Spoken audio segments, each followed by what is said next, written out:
Bueno, tenemos que agradecer la oportunidad nuevamente de charlar con Antonio Yapur. Él pertenece a la coordinadora de la costa.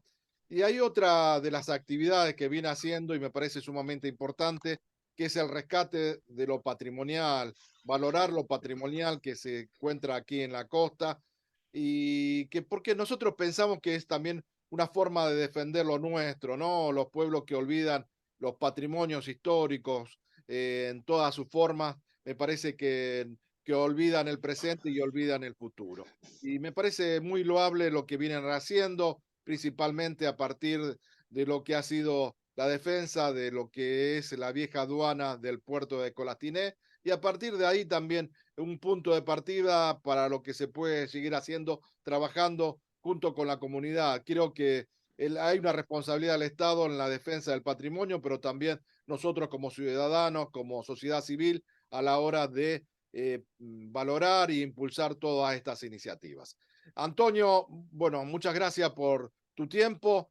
Contanos un poco cómo surge esto de que también la coordinadora de la costa enfoque esta nueva arista o este nuevo compromiso de defender los edificios, la cuestión patrimonial, cultural de la costa. Sí, en realidad el hecho lo aceleró la pretendida demolición del edificio o de la casa donde estaba el puerto seco del viejo puerto de Colastiné, ¿no? Estaba la casa de la aduana, pero era la parte de la aduana del puerto de Colastiné, ¿no? Se le llamaban la aduana seca, ¿no? Eso empezó a incrementar nuestra movilización, porque en realidad veníamos ya trabajando este tema de hace bastante tiempo, ¿no? Porque nos pasa algo muy similar, por ejemplo, con el puerto de Colastiné, la rampa sur del puerto de Colastiné, que está radicada en Colastiné Sur, donde estaba la vieja, eh, la vieja balsa La Maroma, que, que cruzaba de Santa Fe a la isla Verdú y viceversa, una balsa a cadena. ¿Eh? Esa es esa parte del puerto es, digamos, la dársena sur del puerto del viejo puerto de Colastiné, que también está queriendo ser apropiada por una persona en forma privada y que está haciendo un juicio de su capión para eso, ¿no? Vos me dirás que es medio increíble, pero bueno, así están dadas las cosas. Lo mismo pasó con esta casona, esta casa inmensa que era conocida como la Casa de los Misiac, porque fueron los últimos propietarios, ¿no es cierto? Pero esta casa nos remite a una gran historia que tenemos en toda la zona de la costa, que fue el puerto de Colastiné. El puerto de Colastiné fue el puerto de Santa Fe. El puerto de Colastiné este, tiene una historia reciente y una historia más tardía, quizás más lejana. La historia más reciente es la historia de del puerto de los años 1870, 1880 hasta los años 1910, más o menos 1920. En ese puerto entraban y salían mercaderías a toda la parte eh, noroeste del país. Por ahí llegaban los rollizos de la antigua forestal, que uno, bueno, no tiene buenos recuerdos de la forestal, pero bueno, este, por ahí llegaban los rollizos, por ahí se exportaba el tanino, ¿no es cierto? Por ahí llegaban las producciones agropecuarias de Santiago del Estero, de la zona de alguna zona de Córdoba también. Era un puerto que tenía una importancia fundamental hasta que luego por accidentes e incidentes que no se saben muy bien, que algunos dicen que son circunstanciales, pero bueno, uno creo que es más certero evaluarlos por dificultades desde el punto de vista de los intereses económicos, ¿no es cierto? Se lo abandonó al puerto de Colastiné, pero era un puerto de aguas profundas. Y aún hoy sigue siendo un puerto de aguas profundas. Digamos, no sigue siendo un puerto, pero sigue siendo un lugar de aguas profundas, ¿no? Es toda una historia que nosotros no tenemos el capricho de, entre comillas, decir que la estamos defendiendo, ni queremos ser los mártires de la defensa de la historia. Pero está muy claro, Aldo, que si vos no sabés cuál es la historia que hace a un lugar de donde venimos, en un lugar como el de la costa y como otros lugares, no solamente de la costa, en realidad no sabemos dónde estamos parados en el presente, ni mucho menos sabemos hacia dónde nos vamos. Y cualquier viento nos lleva, nos arrastra hacia su dirección. Este, Así y es, lo mismo, Antonio, sí, que caprichoso lo que estamos planteando, porque también hay una historia oculta o una historia que se ha dejado de contar, pero también el ferrocarril estuvo presente aquí en la costa, bueno, ferrocarril bueno. francés, el ferrocarril en La Guardia, en Rincón, llegó hasta Román y también fue un medio de desarrollo, igual que el puerto en esta circunstancia. Y vos también hablás de los cambios de la política y también de qué manera la burguesía de aquel comienzo del siglo XX impulsó la reapertura o la apertura de un nuevo puerto mucho más cercano a Santa Fe. Y eso también hay que marcarlo en un contexto, en una época donde los auges en un país creciente, un país que se desarrollaba, pero también donde aparecieron los capitales, donde aparecieron también algunos sectores que propugnaban por ser la supremacía en la sociedad santafesina. Y creo que esto también tenemos que dejarlo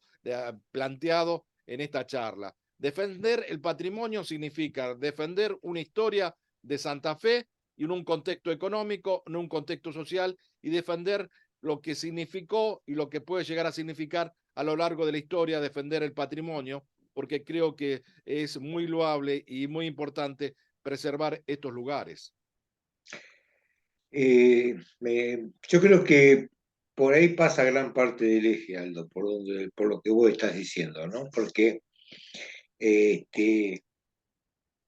defender, cuando nosotros decimos defender el patrimonio histórico, el patrimonio cultural, el patrimonio ambiental, no lo hacemos desde el punto de vista meramente romántico. Puede tener un aspecto romántico o puede tener un aspecto romanticista, pero el eje no es ese.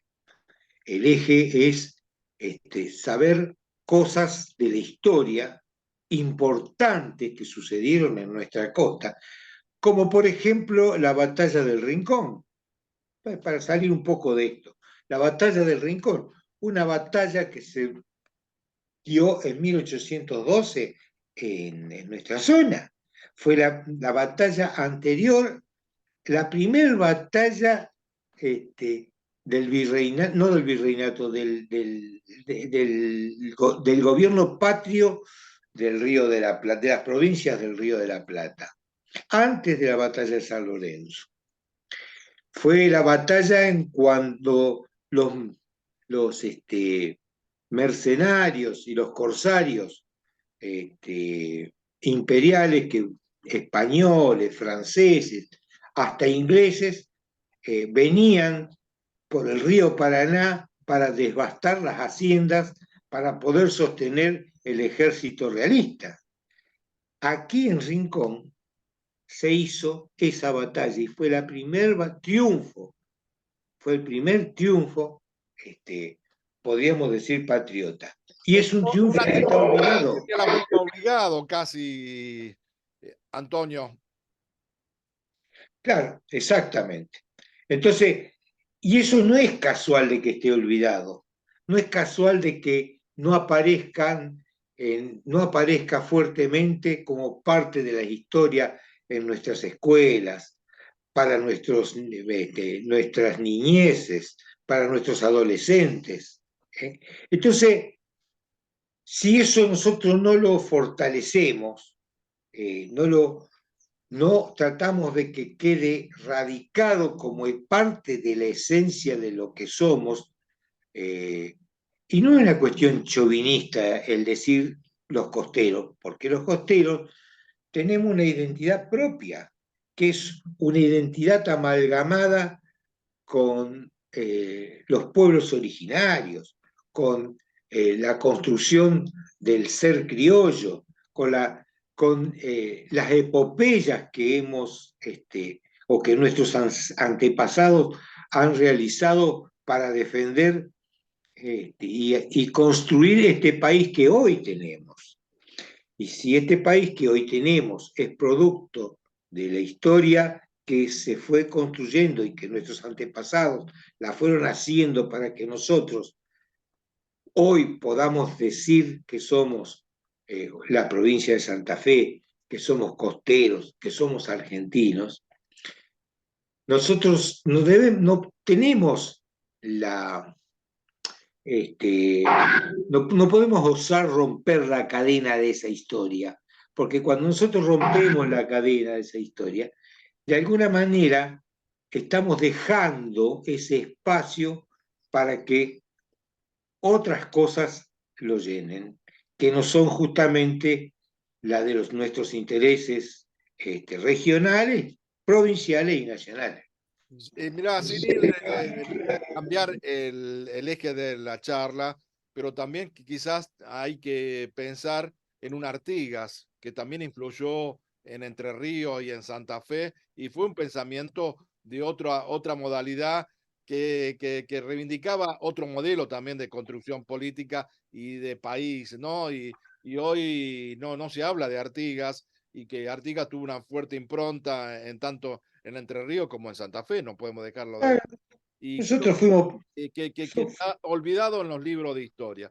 Y me parece que claro, esta cuestión de empezar a revisar la historia con otros análisis, me parece que también es importante. El patrimonio, la historia y el futuro, porque estamos construyendo todo esto, forma parte de este presente, pero también viendo al futuro.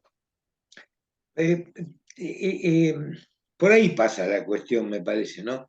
Porque sí, nosotros también fuimos parte de los pueblos libres de América.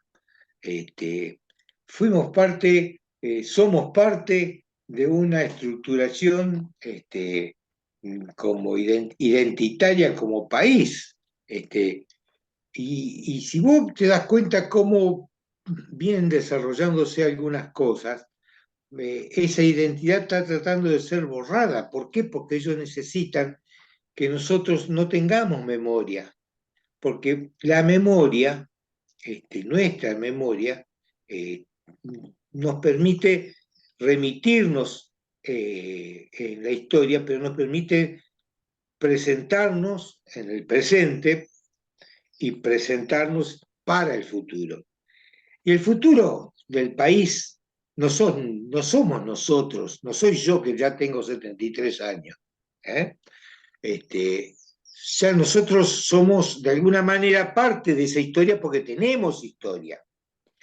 Entonces, hoy nuestros niños y nuestros adolescentes necesitan saber que ellos pueden estar en condiciones y deben estar en condiciones o deben tener la responsabilidad de seguir construyendo nuestro país con errores, con aciertos, con lo que sea, pero ser protagonistas de esa construcción. Y a mí me parece que esa es la importancia de defender la casa esta, esa es la importancia de defender el puerto de Colastiné Sur, esa es la importancia de saber que nosotros tenemos una calle que se llama calle Real, que se llama Camino Real, que transitamos por ese camino sin saber qué es el camino real, y no sabemos, más allá de que no, por supuesto, no estamos hablando de la realeza, pero ese camino tiene toda una historia que no tiene que ver con ninguna realeza, tiene mucho que ver con la construcción, con una construcción histórica y donde los chicos tienen que... Es decir, por ejemplo, es muy loable lo que está pasando en Rincón. La comisión del bicentenario de la escuela, de la iglesia, está más allá de de cualquier situación desde el punto de vista ideológico o de intereses políticos, sino está puesta en cómo se está construyendo y consolidando una historia para poder agarrarnos de ella en el presente y en el futuro. Eso también tenemos que hacerlo en toda la costa. Por eso salimos a defender esto. No, No por sé si... supuesto. Y creo que esto es algo que se está construyendo colectivamente en forma horizontal y que pueden aparecer otras aduanas, pueden aparecer otros lugares para patrimoniales para defender, porque no es una cuestión particular o una cuestión de apropiarse, sino que esto es un bien colectivo. Creo que de eso se trata, de trabajar en los bienes colectivos que son parte de toda una sociedad y no solamente desde una cuestión material, digamos, monetaria, sino que tiene un valor cultural, un valor histórico y un valor social que me parece que es lo que se tiene que reivindicar. Por ahí, sí, así es. Y esto tiene que ser enseñado en las escuelas. Mira, el día que hicimos el sábado, este sábado no, el sábado anterior, cuando hicimos la concentración en la casa, este, las propias docentes de la Escuela 39 plantearon hacer una movida con la Escuela 39, con la Escuela Italia de Colastiné Sur y con la Escuela Roca acá en Colastiné Norte, hacia esa casa, hacia esos lugares, con los alumnos y con los padres. Bueno, eso es construcción del conocimiento para nuestros niños. Yo la verdad que no la felicito porque me parece que no sería demasiado redundante, pero esa es la misión histórica que tenemos nosotros como docentes, como ciudadanos, como pobladores, como vecinos, no importa cómo nos llamemos. Pero nosotros tenemos la responsabilidad de mostrarles a nuestros niños y a nuestros adolescentes qué fue la costa, qué es la costa y por qué hablamos de defender el patrimonio histórico, cultural y ambiental. Porque intencionadamente o no desde la ciudad, a veces nos quieren imponer políticas citadinas. Yo no digo que sea malintencionado eso, no estoy diciéndolo. Sí, debe haber mala intención, porque debe haber una tendencia hacia un lugar, pero me parece que no se puede tratar a la costa lo mismo que se trata a la ciudad. No es porque el tratamiento de la ciudad esté mal o esté bien, no, al contrario, es un tratamiento citadino, pero eso no significa que haya que trasladarlo al conjunto de la región, porque cada uno tenemos nuestras identidades, nuestras formas de querer vivir, de querer construir en nuestra región. Bueno, ser sujetos activos de una historia, de un pasado y de un presente. Muchas gracias, Antonio, como siempre. Gracias a vos, Aldo. Gracias, muchas gracias.